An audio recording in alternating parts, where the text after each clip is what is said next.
মাননীয় সদস্য জনাব জয়নুল আবদিন ফারুক, নোয়াখালী 2।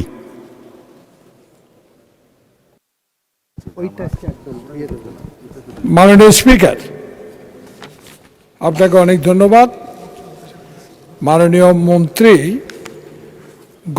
বিগত 17 বছরে আপনি একজন বীর বিক্রম মুক্তিযোদ্ধা, আমরা সহকর্মী ছিলাম।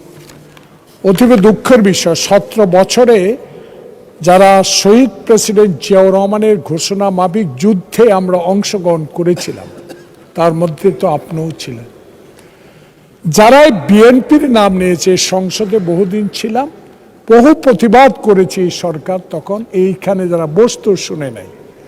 আপনার মাধ্যমে আমি মাননীয় মন্ত্রীর কাছে আহ্বান জানাবো, বিগত 17 বছরে সারা বাংলাদেশে উপজেলা লেভেলে যে মুক্তিযোদ্ধা ভবনগুলো হয়েছে সেগুলো তদন্ত করে দেখবেন কিনা একটারও বিল্ডিংয়ের অস্তিত্ব নাই, এবং যারা বিএনপি করেছে তাদের ভাতা পর্যন্ত বন্ধ করে দিয়েছে।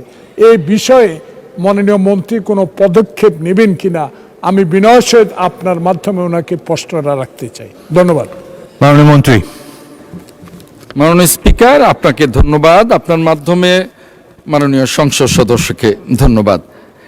এই বিষয়ে আমাদের কাছে আরও অনেক অভিযোগ এসছে। মাননীয় সংসদ সদস্য যে বিষয়টি উত্থাপন করেছেন, এই বিষয়টি নিয়েও আমাদের মুক্তিযুদ্ধ মন্ত্রণালয় কাজ করছেন।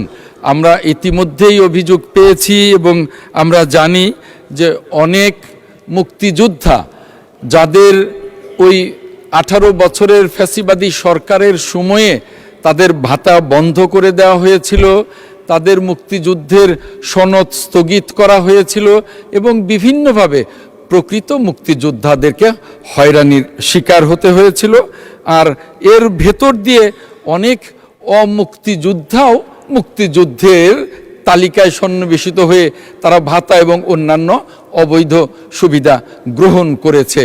তাই মাননীয় স্পিকার, আপনার মাধ্যমে বলতে চাই, এটা নিয়ে আমরা কাজ করছি। আপনার মাধ্যমে মাননীয় সংসদ সদস্যকে আশ্বস্ত করতে চাই যে এই কাজগুলো আমরা যত দ্রুত সম্ভব করে আমরা জাতির সামনে এটাকেও উপস্থাপন করব। মাননীয় স্পিকার, আপনাকে অসংখ্য ধন্যবাদ।